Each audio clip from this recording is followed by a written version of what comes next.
Hello everyone and welcome to my YouTube channel. So today we are looking at event-driven Ansible and Zabbix.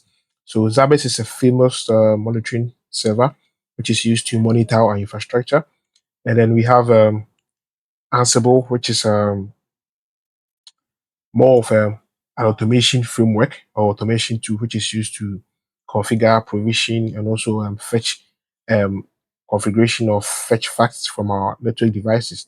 Now we also have a new feature from our, let's say, new technology from Ansible, which is event-driven Ansible. So event-driven Ansible basically listings for events from different sources. And then what you are going to do here is that you're going to use Zabbix as our event source because Zabbix is picking triggers from devices for link downs, unavailable by ICMP, or any other trigger that we can define in Zabbix.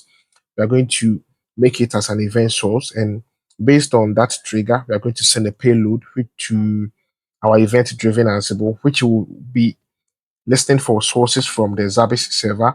And then based on that, we are going to trigger a playbook to take an action on our infrastructure. So I have a simple write-up over here.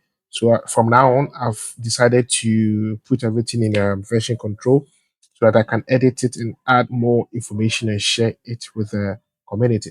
So this is just a simple write-up. I will make the link available in the playlist documentation so you can have a read on it.